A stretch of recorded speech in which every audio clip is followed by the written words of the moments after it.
거기가 단지 안에 있는 편의점이라서 동네 애들이 되게 많이 가는 곳이에요. 혹시라도 무슨 바이러스나 이런 거라도 담아서 보내면 그냥 당할 수도 있겠다라는 생각에 그게 너무 무섭더라고요. 어린 애들이 많아요. 투선하고 지금 다들 난리니까 무서운 거 같아요. 조심해야겠다. 정말 그런 거 떨어지면 터질 거 아니야. 몰랐지 여기까지 오지. 바람이 그렇게 세게 불면 이쪽으로 와야 한다면서요.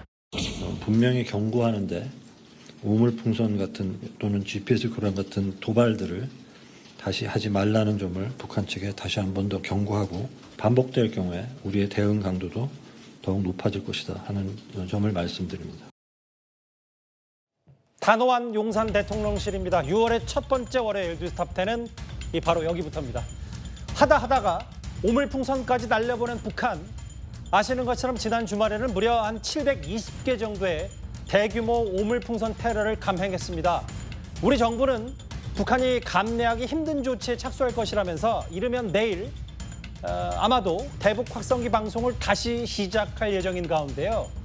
이런 확성기 맞대응에 이어서 이제는 남북 간 신뢰가 회복될 때까지 상호 간에 9.19 남북 군사합의 전체 효력을 정지하기로 결정한 것 같습니다. 이 얘기 본격적으로 나눠보기 전에 조금 전에 용산 대통령실부터 들어온 속보부터 먼저 만나보겠습니다. 문재인 정부 때 그러니까 2018년에 9.19 군사합의 전체 효력을 정지하기로 했다라고 하면서 전제는 남북 상호 간의 신뢰가 회복될 때까지. 그래서 나온 조치들이 몇 가지 속보로도 있는 것 같아요. 내일 국무회의 상정 예정이고 대북 확성기 방송도 가능하고 또 있나요? 맞습니다. 저 군사 분계선에 최전방 군사훈련도 가능하다. 이게 조금 전에 용산 대통령실부터 들어온 속보입니다. 먼저 속보 내용부터 봐야 될 것 같은데요. 이현종 의원님. 네. 오물풍선 보낸 건 북한의 실수다. 우리는 더 강한 조치를 하겠다. 이게 용산의 핵심 메시지인 것 같습니다. 그렇죠. 그러니까 우리 측의 어떤 대응을 이제는 본격적으로 이제 하겠다는 의지를 대통령실이 일단 보인 것 같습니다. 2018년 4.27 판문점 선언이 있었습니다. 당시에 남북 간에 이 확성기 방송 중단 또 전단 살포 중단을 합의를 했죠. 그 이후에 9월 19일 북한에서 남북 정상회담이 열렸습니다. 그리고 군사 합의가 채택이 돼서 휴전선 부근에서 정찰 활동이나 군사 훈련을 일체 금지하는 활동들을 펼치게 돼 있었습니다.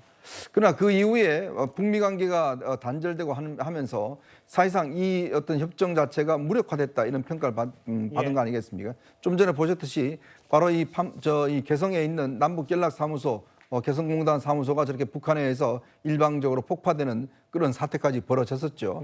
그렇지만 이런 사태도 불구하고 문재인 정부는 여전히 9.19 군사합의를 지키겠다 이런 입장을 피력했는데 윤석열 정부 들어서 일단 이 휴전선 지역에서의 정찰 활동 요 부분적인 항목에 대해서만큼은 효력을 정지를 했습니다.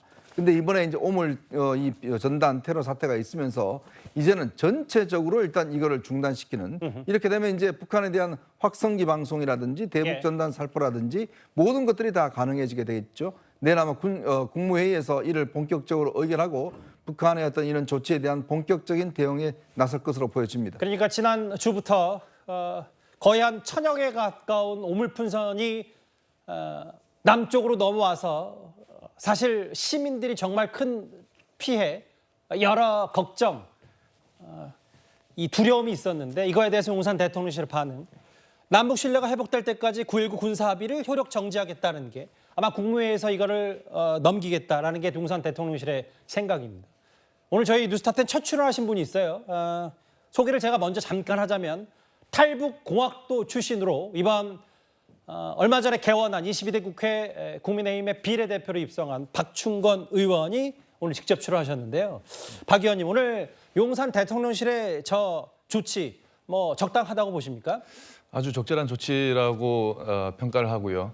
왜냐하면 지금 북한의 어떤 오물풍선 도발이 지금 우리가 올려보낸 어떤 대북 전단에 대한 대응 차원을 넘어서 그 향후 어떤 북한의 그 어떤 더 큰 대응 도발들을 이어가기 위한 포석을 깔고 있는 작업이다라고 보고 있습니다. 그래서 이런 도발들을 막기 위해서는 반드시 적절한 대응 조치가 이루어져야 되고 그리고 그러한 적절한 대응 조치 중에 한 가지 옵션으로 이제 예. 대북 확성기가 되겠고 그러겠죠. 이걸 재개하려면 9.19 군사 합의를 이제 아하. 효력 정지시켜야 된다.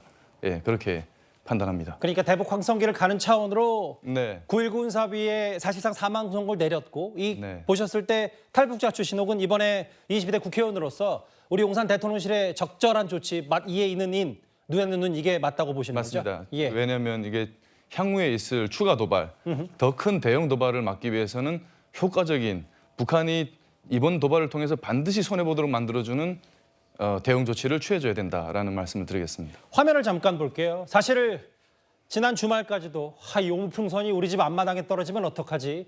많은 분들이 걱정하셨을 텐데 일산, 마포, 인천국제공항 그래서 비행기도 제대로 못 뜬 부분도 있고요. 부천, 영등포, 서울, 어린이집 놀이터에까지 있고요. 방송사에도 들었고요. 뭐 저 멀리 바람 타고 지난번에는 경상남도까지도 오물풍선이 갔었는데 이 오물풍선 관련해서 군 탐지 장비 하나 영상을 저희가 준비했는데 박충건 의원 출연하셨으니까 바로 한번 만나보겠습니다. 이게 우리 군 탐지 장비가 네. 오물풍선을 감시하고 추적하고 있는 영상을 우리 군 합동참모본부가 공개한 저 영상인데 박 의원님 이런 게 있었어요. 네. 최근에 여당 일각에서도 뭐 유승민 의원인가요? 저런 거 격추해야지 뭐 하고 있는 거냐. 감시만 정찰만 하는 거냐라고 했는데 박 의원께서는 생각이 다르셨어요. 어떤 부분 때문이었습니까? 이제 충분히 우리가 저 풍선들을 요격할 수 있습니다. 고공으로 날아오기 때문에 항공기를 동원해야 할 필요가 있기는 한데요. 하지만 이게 우리가 저것들을 우리 국민에게 피해를 보지 않는 선상에서 요격을 하려면 DMZ 이북 지역에서 요격을 해야 됩니다. 예. 근데 그렇게 될 경우에 북한의 추가 도발을 위한 어떤 빌미를 제공할 가능성이 있기 때문에 좀 예. 신중하게 접근할 필요가 있다라고 판단하고 있습니다. 왜냐하면 그리고 만약에 저게 진짜 우리 국민에게 어떤 풍선에 어떤 생학 무기가 담겨 온다든지 심각한 위해가 발생할 조짐이 보이면 그런 옵션도 검토할 필요가 있다라고 봅니다. 그러니까 박 의원님 말씀은 결국은 뭐 유승민 의원의 말 뭐 격추시켜도 우리가 격추시킬 능력이 없다는 게 아니라 네. 저거 나중에 크게 됐을 때 또 그 안에 어떤 물질이 있는지 확실히 모르는 상태에서 격추는 꽤 위험하다 이 말씀을 하시는 좀 거예요? 조심할 필요가 있다. 그리고 또 추가 도발, 북한의 어떤 추가 도발의 빌미를 제공할 수 있다는 점도 한 가지 이유가 되겠습니다. 군사 도발에 빌미가 줄 수 있기 때문에 1000여 개가 넘는 이 오물풍선이 왔는데도 피해가 속출했죠. 이렇게 보시는 것처럼 차 유리가 박살났고 폭발해서 불이 붙은 경우도 있다. 저렇게 감시 장비로 추적을 하긴 했는데 아마 이번에 군 당국이 북한에서 예고한 대로 넘어오니까 아마 저렇게 정찰 장비를 이용해서 하나하나 다 쫓아가고 포착을 했던 것 같습니다. 결국 우리 정부는 북한군이 가장 두려워하는 우리의 비대칭 전력, 대북 확성기 카드를 꺼내 들었습니다. 곧바로 북한에서 오물풍선 살포를 잠정 중단하겠다고 했습니다.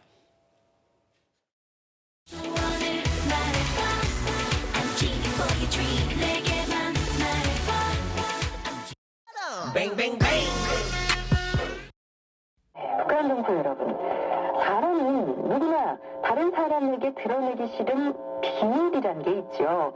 하지만 독재 국가에서는 그런 인간의 본능까지도 통제하는데요. 김정은은 민주적 절차를 거쳐 북한의 통치자가 된 것이 아니다. 전대미문의 세습 독재 체제에 기생하는 자. 실제로 대북 확성기를 타고 북한에 어떤 내용이 가는지 저희가 잠깐 화면으로 만나봤는데요. 내용과 노래를. 그제 어제 720개 오물풍선을 우리 쪽으로 넘겨보낸 북한. 어제 오후에 NSC를 열고 우리 정부는 감내할 수 없는 조치를 하겠다고 했는데 북한이 어젯밤에 오물풍선 살포를 잠정 중단하겠다고 선언했습니다. 그 이현정 의원님. 네. 두려워하긴 진짜 두려워하나 보죠? 그러니까요. 지난번에 아마 박근혜 정부 때 목함질의 사건이 있었습니다. 그때 당시에 이제 박근혜 정부가 바로 이 확성기 방송을 시작하니까 바로 북한이 처음으로 자신들의 잘못을 인정하면서 이게 화해를 요청을 해왔어요. 이제 그만큼 이 대북 확성기가 그동안 탈북하신 분이라든지 이렇게 이야기를 들어보면 엄청난 영향을 미치고 있다 그럽니다. 왜냐하면 이게 요즘 확성기 성능이요 굉장히 좋아서 저녁 같은 데는 24km에서 30km 정도 이게 영향이 미친다고 그럽니다. 다 들을 수 있다는 거죠. 또 내용도 굉장히 다양합니다. 좀 전에 들으신 이런 노래나 이런 것뿐만 아니라 또 이 북한 소식들, 날씨 뭐 등등 여러 가지 이제 전해주고 있는데 그냥 북한 사회라는 게 뭐 완전히 이제 좀 폐쇄된 사회 아니겠습니까? 일체의 정보가 들어가지 못한 사회거든요. 이제 그런 사회에서 실제로 이런 목소리가 들린다 그러면 개성까지도 들린다 그래요. 그러면 이 북한 주민들이 하루 이틀 계속 이 소리를 들으면 실제 자기들이 살고 있는 지역에 대한 어떤 문제점들, 또 김정은 체제에 대한 불만들, 뭐 이런 것들을 이제 인식할 수 있는 상황이거든요. 그리고 이 남한 사회가 기본적으로 자기들이 교육받아왔던 거랑 전혀 다르게 오히려 더 굉장히 발전돼 있고 저런 노래까지 이제 흥얼흥얼거리는 뭐 제가 어떤 탈북자 들으니까 하도 이게 들어갔고 그냥 자연스럽게 흥얼거리다가 또 이렇게 들킨 이런 일도 있다고 그래요. 자, 그 정도로 보면 북한이 김정은이 가장 두려워하는 게 결국 북한의 주민들의 어떤 이런 동화 그리고 정보의 접근 이런 것이다. 왜냐하면 지금 전단도 두려워하는 게 보면 우리 전단 안에 USB라든지 1달러라든지 또 소식지라 이런 게 이제 보내거든요. 그런 것들을 북한 주민들이 굉장히 아마 이 숙을 해서 1달러는 사용하기도 하고 또 거기에 있는 USB를 통해서 뭐 K-팝이나 드라마를 보기도 하고 이런 것들이 많이 이루어지다 보니까 아마 북한으로는 굉장히 민감할 것 같습니다. 자, 그래서 우리가 비대칭 무기 중에 가장 우리로서는 할 수 있는 이 바로 이 대북 이 방송 이런 것들을 이제 본격적으로 실시하는 것이 북한에게는 굉장히 큰 위협이 될 것 같습니다. 여기 보면 1963년부터 대북 심리전으로 활용됐고 30km 전방 그러니까 군사분계선 뒤쪽까지 영향을 미치고 K-팝 뭐 여러 가지 노래를 섞은 방송들을 했다는 건 잘 알려진 사실인데 귀순 결심 등에도 영향을 미쳤다. 탈북자 출신인 박준권 의원께 바로 질문을 드릴게요. 이게 우리야 사실 기사로만 접하고 그렇다. 북한에서 상당히 공포감을 느끼는 거다라고 얘기만 들어요. 실제로 어느 정도 수준입니까? 실제로 대북 학성기 말씀하시는 거죠? 그렇죠. 대북 학성기 같은 경우에는 이 장점이라고 한다면 24시간 들을 수 있다라는 얘기가 되겠습니다. 그리고 다른 어떤 우리가 어떤 전파를 수신할 수 있는 장비 없이도 그냥 들을 수 있다라는 것이 이제 가장 큰 장점이겠는데 단점이라고 한다면 이제 작전 반경이 좀 짧다라는 부분이 되겠고요. 그렇죠. 30km 정도밖에 안 되니까.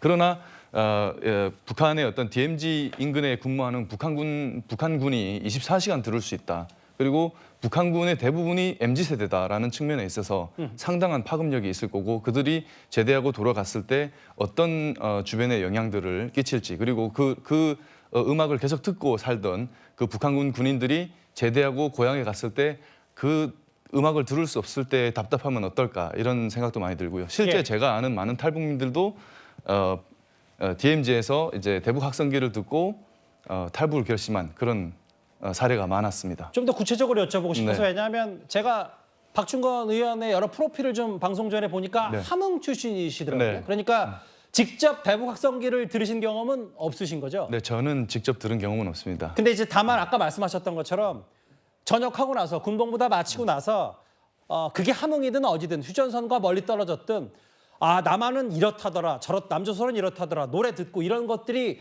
심리적으로 북한 주민들한테 미치는 영향이 어마어마하다 이 말씀하시는 거예요? 입소문으로 다 퍼지는 거죠.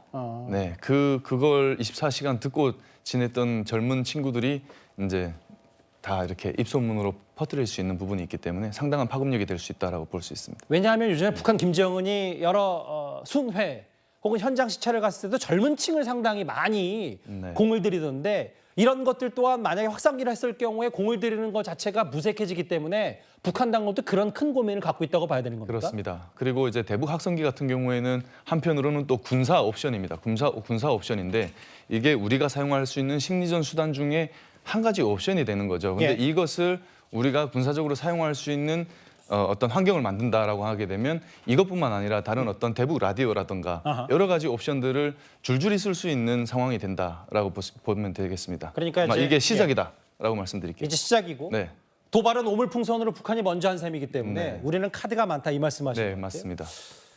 조규현 변호사 뭘 얘기도 하셨어요? 왜냐하면 이게 있잖아요. 한번 대북 확성기의 역사적 배경을 보면 북한이 4번째 실험을 했을 때 방송을 다시 시작했고 그런데 2018년 그러니까 문재인 정권 남북 정상회담과 군사적 긴장 완화 방송을 중단했는데 이게 이러면 내일쯤 다시 한다고 하니까 북한이 오물풍선 저렇게 내버려놓는데 우리는 당연한 거 아니냐 어떻게 바라보십니까?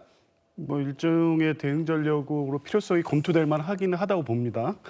워낙 북한이 가장 예민하게 생각하는 심리전 중에 하나이고 과거 남북 관계에서 긴장과 갈등이 지속될 때마다 재개와 중단을 계속 반복해 왔던 게 확성기 방송이었죠. 최근에 특히 잦았는데 2018년 이후에 중단돼 있다가 다시 재개를 검토하는 상황이긴 합니다. 근데 어찌됐든 북한의 도발에 대한 대응 차원에서 검토되고 이것이 압박 수단으로 쓰는 것은 뭐 정부 당국으로 충분히 검토할 수 있지만 실체 이 확성기 방송 재개까지는 좀 신중할 필요가 있다고 봅니다. 어찌됐든 북한 당국은 이 확성기에 대해서 굉장히 예민하게 생각하고 이게 체제 위협에 굉장히 중요한 수단으로 보기 때문에 결국에 군사적 대응, 우발적 대응 우려가 늘 있어 왔거든요. 그래서 확성기 방송의 재개 움직임을 통해서 북한에 메시지를 주는 것은 어느 정도 필요는 하지만 실제 재개까지는 신중히 검토될 필요성이 있다고 보고 실제 북한의 지금 우물풍선 도발 등 최근의 대치 국면을 막기 위해서는 특히 원인이 됐던 부분에 대한 다른 검토도 필요하다고 봅니다. 원인이라면 어떤 게 있을까요? 대북 전단 문제였죠. 물론 헌법재판소가 이 남북관계기본법의 이 중단에 대한 위헌 판결을 하긴 했지만 여전히 접경 지역 주민들의 안전을 위해서 경찰관 직무집행법 등을 통해서 위험을 초래하는 것에 대한 적절한 제어가 필요하다는 것도 분명히 있습니다. 지금 최근에 접경 지역 주민들, 파주 등 주민들은 이 대북전단 살포를 중단해달라고 계속 요구를 하고 있거든요.